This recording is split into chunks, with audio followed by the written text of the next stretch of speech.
Hey y'all, welcome back to my channel, or welcome to my channel, World of Angel 88, or simply Angel, your fave bug.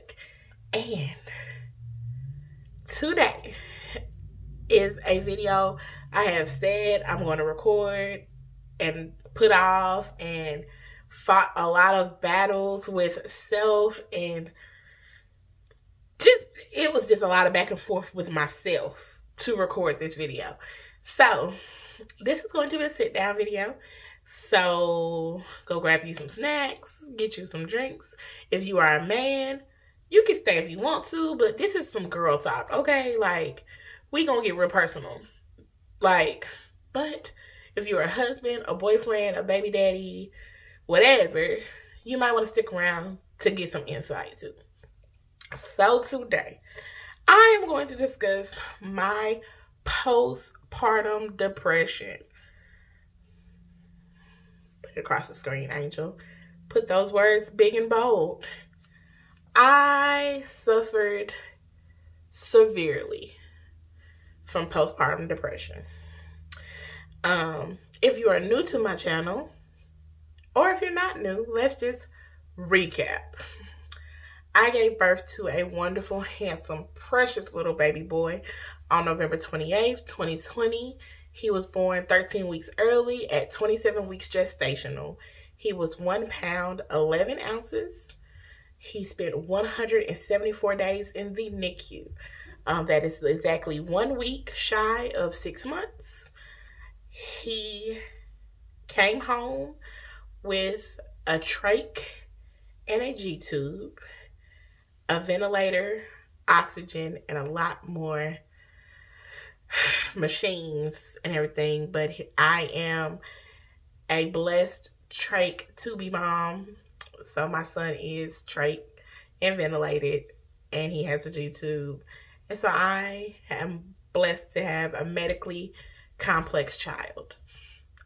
This is not a long-term thing. He will be done with the trach, ventilator, everything by the time he's 3 years old. He is currently 14 months. Chronologically, he will be 1 this month. Developmentally, he'll be 1 this month chronologically. But, you know, what people look at him and see, he's 14, about to be 15 months. So yeah. So with my son being born so early, I gave birth, and my biggest thing was him getting healthy and me being home with him when he comes home, because I did not at birth think that he was going to come home with all these complications. Well, let me not call them complications. I did not think he was going to come home with these machines and needing a nursing staff and things like that. I legit thought, okay, we're going to do this NICU journey. He got to get to 4 pounds, pass a car seat test, and my baby going to come home. Okay? Like, that's where I was mentally. Like, I know the NICU journey. I got 2 beautiful twin goddaughters who spent time in the NICU. Like, I did social work. Like, I know the NICU life. Like, I did not expect for things to go for me how they went for me. I did not expect my son to have surgery at 42 weeks gestational or 3 months to get a trach and a G-tube. I did not expect to be a trach mom or G-tube mom. Like, didn't expect any of that. But rewinding back, my son was born, and I knew that I wanted to be home. I wanted to save my maternity leave for when my child came home. So I went back to work about 2 weeks after I gave birth. I probably shouldn't have done that. But I knew I wanted to be home with my child when he came home from the NICU. So I wanted to save my maternity leave. So I would go to work every day. And if you know from previous videos, or if you don't know, I have to be sitting at my desk at work by 5 a.m. And I get off of work every day by 1 p.m. I live in a really, really small town. I never tell people where I live just because I don't know who watches my stuff and I want to still have some safety. So I live in a small town, and my son was supposed to be born in the small town in which I live, but when I went to the hospital here for pain and everything, they sent me to Winston-Salem, North Carolina, because the NICU in my small town could not do what needed to be done if I gave birth to my son so early. So when I went to Winston's about 45, 50 minutes away from me. So my job is 20 minutes away from me, and then the hospital is like 30-ish minutes from my job. So I would go to work every day, and then as soon as I left work, I went to my baby. And that was like an everyday routine. Angel gets up at 3 a.m. She gets off work at 1. She's at the hospital with her baby by 1:30, 1:40. And she stays with him until about 6 p.m. She drives home. She eats something, takes a shower, go to bed, do it again the next day. It had become routine. And I was dying on the inside. I was sincerely dying. I was mourning and grieving my pregnancy, which is a thing. I was grateful for my child on one hand, but on another hand, I was mourning and grieving. It doesn't take away from either. I can still be thankful and still hurt. So on one end, I'm like looking at the dates pass and be like, oh, on this day, I would have been 8 months. On this day, I would have been 9 months. This is his due date. I should have been giving birth today. Oh, I should have been taking maternity pictures at this time. Of course, it was the middle of a pandemic, but I was like, oh, my virtual baby shower was supposed to be this day. I was supposed to go home to see my family for Christmas, and I got pregnant in June. None of my family, not one family member, got to see me pregnant with my firstborn child. And if you know me, my family is like everything to me. My family is my world. My family's everything. So none of my family got to see me pregnant. I'm sorry, I'm like, try not to be emotional like that. Like, y'all get it. Hopefully y'all get it. But none of my family got to see me pregnant. And I was supposed to go home for Christmas. I gave birth 2 days after Thanksgiving. But even with that, when I went into the hospital on November 11th, and I gave birth November 28th, when I went to the hospital November 11th, and they stopped labor the first time, they said, Mrs. Thomas, you'll be here until you give birth, and we're going to try to hold you off until 32 weeks. 32 weeks would have put me at the second week of January. So I knew I was not going to get to see my family.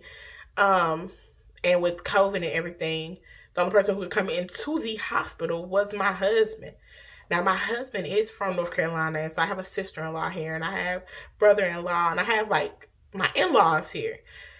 They couldn't even come see me at the hospital. I think my brother-in-law got to come see me one time, and that's before they did, like, the lockdown. And it was a lot. Like, my husband was there every day with me. But as the mother who carried this child, it was a lot. I knew I needed counseling. I also knew them 6 months my son was in the hospital, I couldn't handle counseling. Like, I was trying to process my health. I was trying to process his health. I was trying to hold it together in so many words. While pregnant with my son, I had 4 pregnancies. Didn't have 4 pregnancies. Lying. While pregnant with my son, I had 4 surgeries. After having my son, I had 6 surgeries while he was in the NICU. So I was trying to recover health-wise on my own end. Because living with my own chronic illness, it's not easy. And if you watch my previous video, I literally just had 2 surgeries last month. And well, I don't know when you're watching this, so sorry. Just had 2 surgeries January 2022. great way to start the year, you guys. Highly don't recommend. But, so my health is up and down all the time. Anyway, so the 6 months of him being in the NICU were very stressful for me because, one, I was literally not sleeping. I was getting up every 3 hours to pump. I felt like such a slack of a mother. Like, I didn't feel like a mother. Like, I knew I gave birth to a child, but I didn't feel like a mother because I didn't have my baby with me. Like, I have to go to a hospital and ask for permission to hold my baby. So I knew the only thing I could control was me breastfeeding. So I was literally getting up every 3 hours and producing milk. Producing milk. And when I say producing milk, let me include pictures.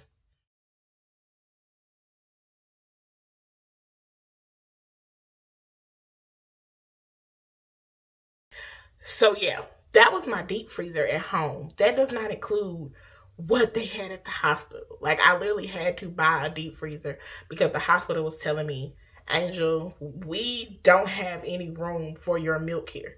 You have too much milk here. And that's what the hospital was telling me.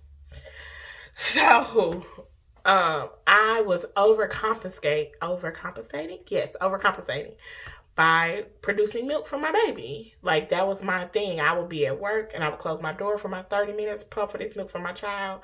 And that's kind of what kept me going.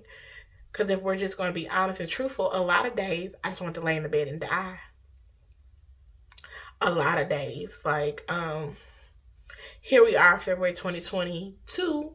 My baby has been alive for over a year. And I still have some people who have reached out to me and been like, well, now you're going to say some people. 90% of the people have reached out to me and been like, hey, I want to talk.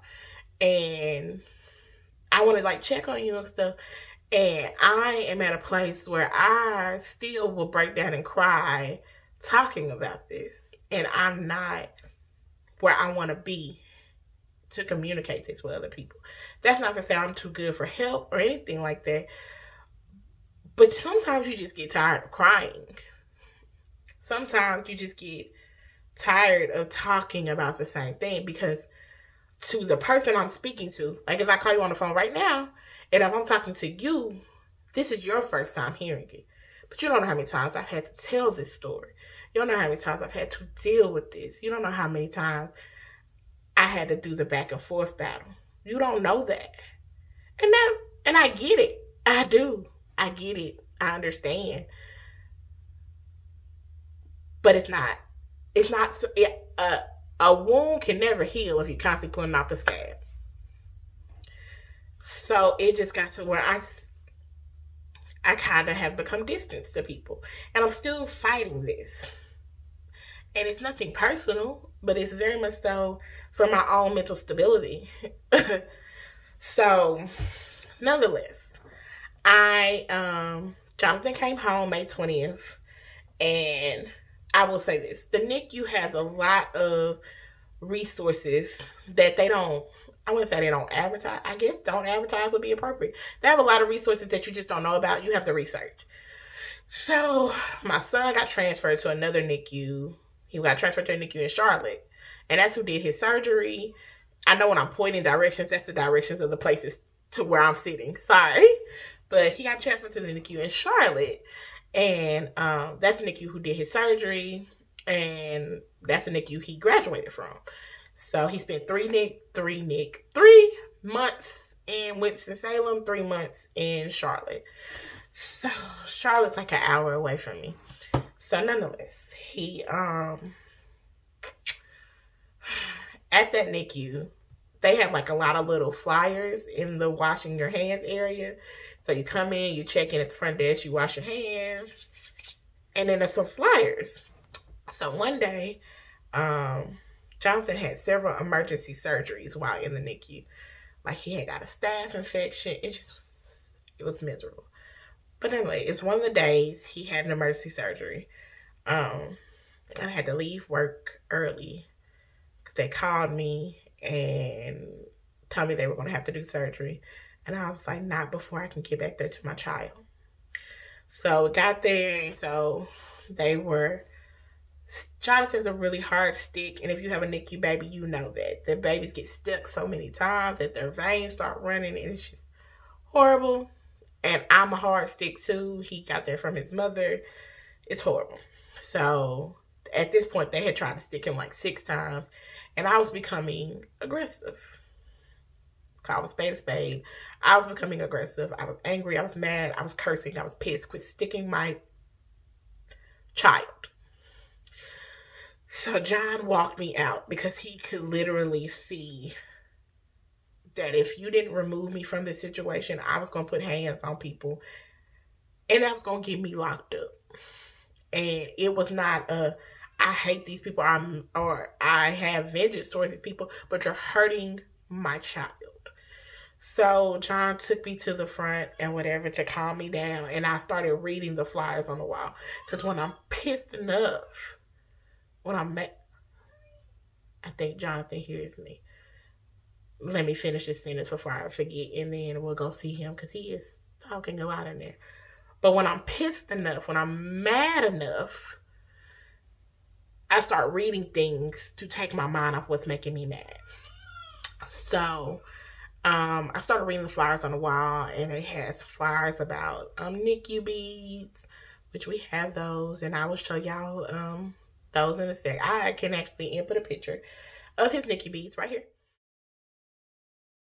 So yeah, they had the NICU beads up there, so that was something. I told them I wanted to talk to the lady about getting my baby's NICU beads, and then they had something up there about free counseling.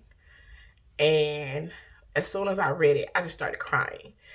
And I don't know if it was crying because I was scared for my baby, or if that was a sign from God, like, girl, you need counseling. You're becoming angry and aggressive and mad. Or I don't know what it was, but I just started crying. So I took a picture of it, and I was like, I can't do that now. I can't do counseling now. That's a no-go. But when he comes home, I can do this. So that's what I did. Let's go see Jonathan so I can continue this. Hey, Bubba. What are you yelling at? Oh, when I put you on camera, you don't want to talk? What are you watching? Oh, okay. Hi, Bubba. Hi, Mama's Chunk Chunk. Hi, Mama's Chunk Chunk. Are you still eating? You are still eating. You only got a little bit left, though. All right, Bubba. I heard you yelling, so I want to come check on you. I'll be back. I'll be back. You enjoy your show. Stop swatting me off your face. So for y'all who don't know, that's Jonathan. But, okay. Just seeing my baby makes me so much happier. Let me drink my drink. Hold on, y'all.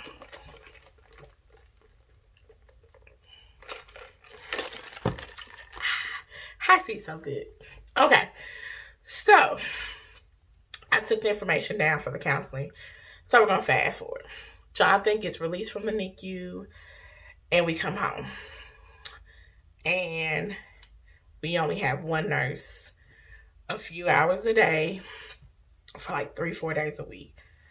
And then she starts calling out regularly because she has her own personal stuff going on. It was nothing like, I'm not mad at her. You're like, take care of your kids because I'm going to take care of mine type thing. And after 3 weeks of being home, Jonathan gets rushed back to the hospital.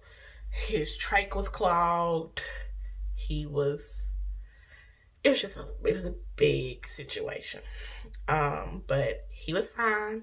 He was fine. Like, after we got everything situated and fixed, he was fine. It was literally something I could have done at home, but because I panicked, I ain't never panicked again after that one time. It took one time, and we had like a nurse home with us, and it just, I don't want to go into details about that situation, but that's the only time my child has been back in the hospital since coming home. He only spent 24 hours there, and he came back home.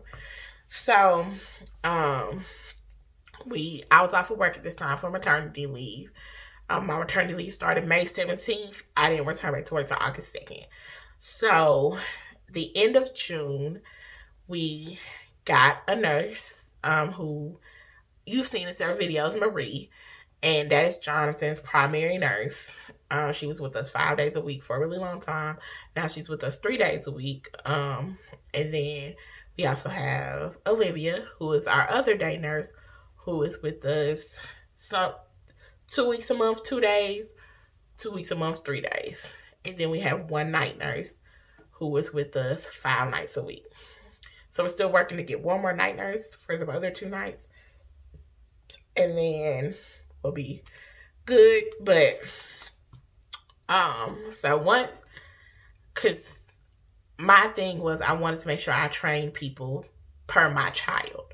You are a nurse and you know how to be a nurse. You don't know Jonathan.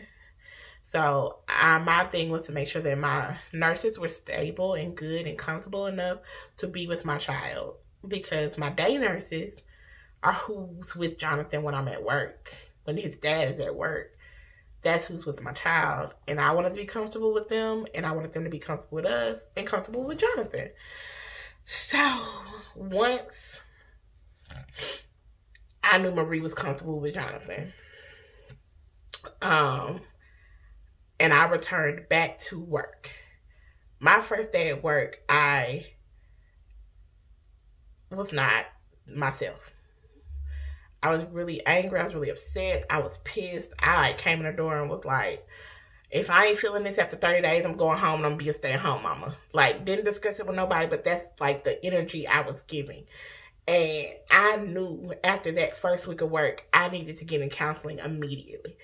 Because when I was home for 13 weeks with Jonathan by myself and with his nurses and with his dad, I was happy. I was stressed. I was overwhelmed. I cried every day in the shower because on top of having a newborn, I have a newborn with machines. I have a newborn with physical therapy, occupational therapy, play therapy, this counselor, that counselor, this coordination, that insurance, and this nurse, and this schedule, and 38 doctor's appointments this month, and a pulmonologist appointment every week, and a cardiologist appointment, and an orthopedic, and he has to have surgery on his leg, and he has to have a cast. And it was a lot. So the 3rd week of August, I outreached to the number that was on the flyer, and it's through the NICU, and you do like this little interview thing, and you get 8 or 10, I don't remember how many, it's like 8, maybe 10, free therapy sessions. Whew, honey, my therapist is amazing. Amazing. Like, she's also a medically complex mother, and so she got it, and it was so refreshing to know I was not crazy, to know the feelings I was having on the inside, I was not the only mama having them. Like, I was not crazy, like, because I'm mourning and grieving the fact that I didn't have a baby shower. None of my family got to see me pregnant. I didn't get maternity pictures. I thought because I was feeling this way, I was crazy. Like, I should be more thankful that I have my baby here. And I was thankful. I am thankful. I'm very thankful. But can I not be thankful and still hurt that I didn't get to experience? This was my first pregnancy. My first successful pregnancy. My first pregnancy that resulted with a child coming home.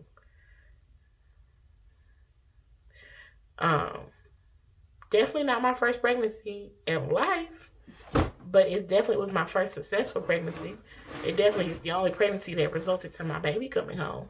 So, as a woman who has suffered from several miscarriages,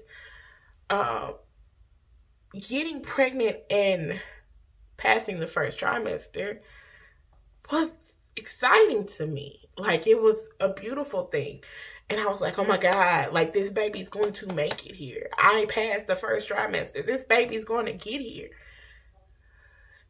When I got to 20 weeks, this baby is going to see the light of day. Like, this baby is going to be alive. This baby's going to be here. So I'm like excited. I done bought dresses for my maternity shoot because I was going to do a rainbow baby maternity shoot. I bought several different little rainbow outfits.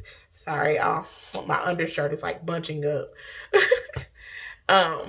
But I bought several different rainbow outfits because I wanted to do a rainbow baby photo shoot and all this stuff. So my photo shoot for my pregnancy was scheduled for 30 weeks because I'm a high-risk pregnancy with my chronic illness and history of with my chronic illness and history of multiple miscarriages. The doctors and I already discussed inducing and having my baby between 36 and 38 weeks. So I was like, okay, at 30 weeks, we can do my pictures just in case I go into early labor. That's where my brain was. At 30 weeks, that was my number. I was like, at 30 weeks, I'm going to pack my pregnancy bag. I didn't make a birth plan because it wasn't a thing for me. Once I found out I was pregnant, I really wanted to do a water birth. Like, I'd have been through pain my whole life. I live in pain. I didn't want an epidural. I already have back problems. So I really wanted to do a water birth. Well, I was already like, Angel, you can't do an at-home birth. That's not a thing for you. You have to at least be in the hospital, but we can set something up where you can do a water birth at the hospital. Cool. Let me do a water birth, though. That was the only thing I wanted to do. But when we figured out, oh, you got to be induced, water birth went out. But I was like, can I be induced but not have to do a C-section? I really wanted to be able to push my son out. And so that was still up in the air as a thing. Like, no, we don't think you can do that. You're going to have to do a C-section. So being able to discuss what I was mourning, what I was grieving, how I was feeling, how I was hurting, and not being judged, not looking at like I'm weak, not looked at like I'm ungrateful, not looked at like, well, I need to put her in the hospital today because she's suicidal. You walk a mile in my shoes and you smile hard. Like, I was fighting demons, like legit demons, on top of being a wife, a mother, a daughter, a sister, a niece, an employee, trying to figure out who I am now, living in my body, not feeling like myself, not knowing whose body this is, wasn't eating. Like, I had a lot going on mentally. So when my counselor was like, Angel, I really believe you have postpartum depression. And when I went to do my checkup with the doctor, and the doctor was like, I really feel like you have postpartum, and wanted to give me a prescription. And my automatic response was no. I am a counselor. I have several counselor friends. I know the coping skills. I can make it through this. And I started implementing them. I was doing things that I have told previous clients to do and things like that. But that didn't stop the incomplete feeling I had on the inside. And it was very much so like a piece of me had died. Like, I lost myself. I don't know if that's making sense to you, but I don't know any other way to say it besides I lost Angel. Like, I didn't know who I was anymore, what I liked, anything. Like, my world exploded in the matter of a blink of an eye, and I couldn't get it back together. And so it went from I knew who I was, I'm comfortable in my skin, like whatever, to I don't even know if I like this same food anymore. I don't know if I enjoy this type of music anymore. Like, I was questioning everything. And it was hard. Because then it became a thing where when Jonathan came home, well, when he was in the hospital, nobody cared about me. I was nothing. I was chopped liver. Every phone call was, how's he doing? But when I came home, it was calling to see the baby, calling to talk to the baby. How's the baby? You found nursing? And then it was a few, are you okay? Did you eat today? I will say my mother and like a handful, literally a handful, 2 handfuls, kind of fools, called and checked on me regularly. I'm not saying names. I'm not doing any of that because if you called and checked on me regularly, you know who you are. And when I say regularly, like, Angel, you good? I'm going to send you some groceries. I'm going to send some food to the house. I'm going to send you this money. Go get your nails done. Do something for you. Do Jonathan need diapers? I'll send some diapers, but I need you to go get you some ice cream. Like, legit was like, and one person, I lived in Huntsville, Alabama for years. And me and her met through another person, like a mutual person. But me and her personally never kicked it. Like, never had, like, individual conversation or nothing. And when I say she checks, to this day, to this very day, she'll send me messages. I'm just texting to tell you you're beautiful. To others, it's mediocre. But it's like she has the perfect timing. And we got close because she's a mother. Now, her child is 10 now, but she's a mother. And she got it. I didn't have to tell her. I didn't have to, like how I'm telling y'all, I didn't have to spill my guts out to her for her to get it. And she, like, doesn't hassle me, like, because there's several days where I'll be like, man, I should text her. And then I just don't, like, something happens and I just don't. But she never hits me like, girl, I always check on you. You never check on me. Because when she does text me, we talk, I'm asking how she's doing, how her daughter's doing, things like that. But she gets it. Like, she sincerely gets it. Another young lady, I went to high school with her husband. And me and her met one time face to face. But we didn't really meet. Like, her husband was stepping at my grad school's step show. And at the time, they were boyfriend and girlfriend. But she was with him. I went to the backstage to, like, say, hey, like, hey, high school buddy. Like, I saw you out there. I was cheering for you. And she was there. And he introduced us, like, hey, this is Angel. Da-da-da-da. And that was that. We became social media friends. And she's also happens to be a licensed therapist. And she will post some of the greatest stuff on her, like, just her little 24-hour feed. And I'd be like, was sis in my dreams? Like, she gets it so much. Like, and I will message her like, girl, you have no idea. And we and her will sit and have a conversation for like an hour or two via just DMs. And because in this current moment of my life, texting is my easiest communication. Talking to someone makes me emotional for whatever reason, and it still does. And I really think a big part of that is I'm a therapist. I'm a counselor. I talk to people all day long.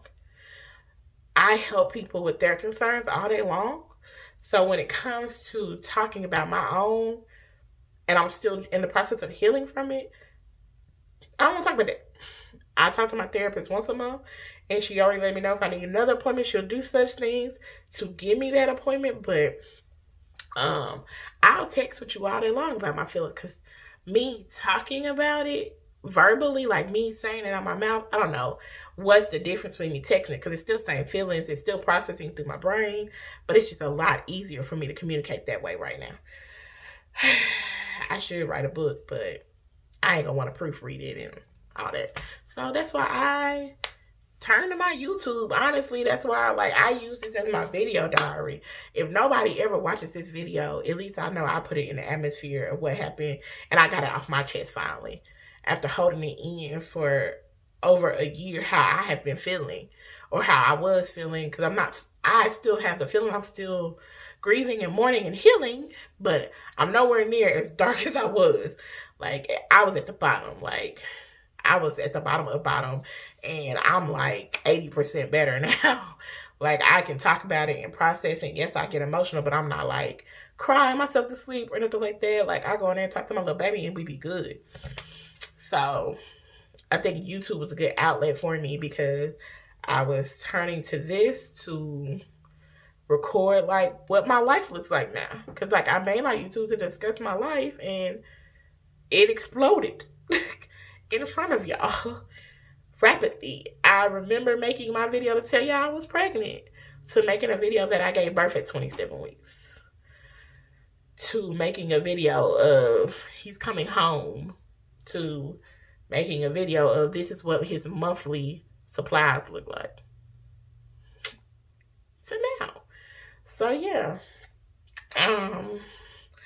I still was still, and my aunt is also a counselor. She's been a counselor for years, and she commends me all the time, because I still do, something happened.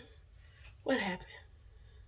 Something happened. I don't know if Jonathan's trach got clogged or he threw up everywhere. I don't remember. Something happened, and I got Jonathan together, and I keep my family has a group text message, and we do family video calls every Sunday. So I keep my family in the loop of what's going on, because I'm 10 hours away from them. Something had happened with Jonathan, and I texted the group and was like, hey family, this is what my morning looked like. I don't remember what happened. He is good now. He's on the couch watching TV with his father, and I'm about to go get a pedicure to clear my mind.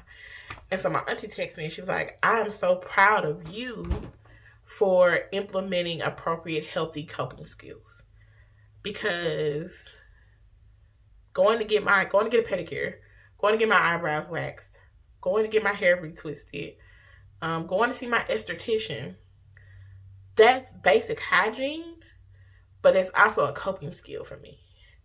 That's also something where I am, Jonathan can't go with me. Jonathan has never been to a grocery store, a Walmart, a Target, none of that. Jonathan goes to the doctor and comes home. When he first came home, he went to the aquarium and drive-through too. That was it. Jonathan does not go anywhere but to the doctor and home, and occasionally to another trach mama's house. And that's very rare. So those are times where I'm literally doing something for Angel. It has nothing to do with Jonathan. I'm literally doing something for Angel. I'm literally going to step away. And if you're a woman, you know your hairstylist is your therapist. Your esthetician is your therapist. Depending on who do your nails, that's your therapist. Your eyebrow lady is your therapist. Whoever is doing your stuff with you, you end up talking to them too. And all of my people have children, except for my esthetician. But she's just a good listener, honestly.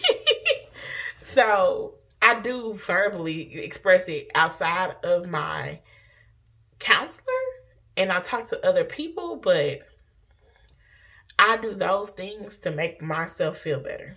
Okay? So yeah.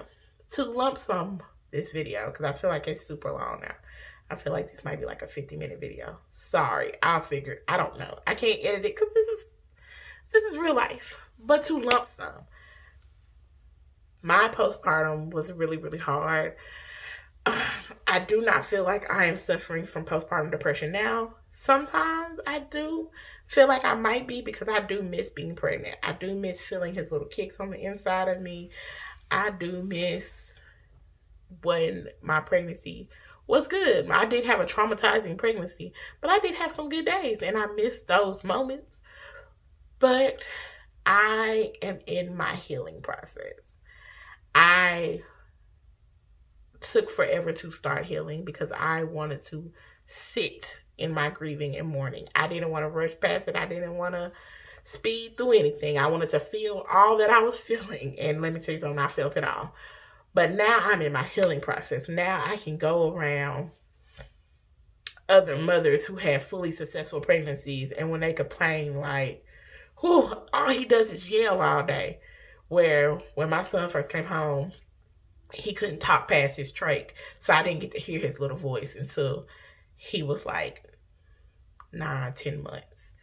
Where other mamas are complaining about the baby crying and yelling, and I just wanted to hear my baby cry and yell. Like, when he did cry, it was a silent cry, and it hurt. But now I can be around that and be like, oh, okay.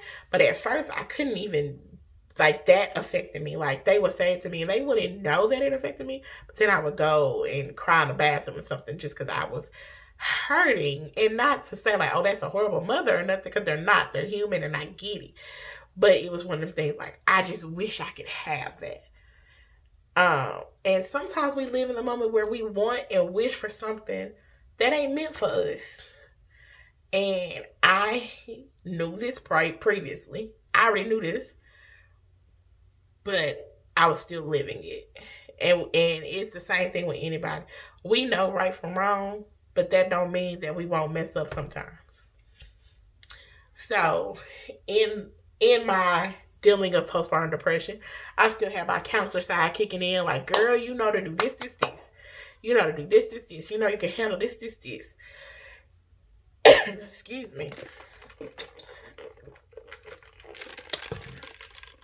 So, yeah, it was, it's been a journey. It's been a journey. And, again, like I told y'all, this was a back and forth battle with Angel on, do you really want to tell them that you were struggling? Do you really want that judgment? But then I realized, I don't care. I don't care. I am entitled to be vulnerable. I am human just like everybody else. I bleed red blood just like anybody else. So why? Because I'm a therapist and I have the education and the common sense and things to help others, can I not still have the feelings that others have? Where is that written at, that I can't be vulnerable? So I am being vulnerable, and it feels good. And I just pray and hope this helps somebody else, because being a woman is a really hard battle. It's a really hard battle. It's a really hard uphill battle. And to think, like, I don't even know how to word it. To think a woman can have a C-section. You cut through 7 layers of skin, fat, meat to get this child out of me. And then you expect me to get up and take care of this child. Anybody else have surgery, you get 2-week recovery. But me as a woman, if I have a C-section, I'm still expected literally hours or so after I give birth to pump to feed that child. And you want me to walk to heal and to hold. Women are amazing people. And that's not to take away from men in any means of the word. But to grow a child, feed that child, breathe that child. Ooh, baby, I could preach about that all day. Women, if I could change it, I wouldn't. I thank God for making me who I am every day. I am a proud woman. And even with everything I'm going through, everything I went through, having to be this vulnerable on camera, y'all better not judge me. I'm not taking it back. It's who I am. And I can't change that. And I hope that I just hope I'm helping somebody. I always say y'all can comment down below, but a lot of y'all don't comment down below. Y'all just kind of slide into my DMs on Instagram or on Facebook or on TikTok. And I don't even know how y'all find my Facebook, but hey. But if you want to slide in my DMs so we can talk, I don't have no problem talking to nobody. I will talk to you and make, like, Because unfortunately, and fortunately, it's easier to talk to a stranger than some of your friends sometimes. Because I think what happens is your friends get to know you. And like, if you talk to three of my best friends, I was trying to debate if one would say it or not, but she would.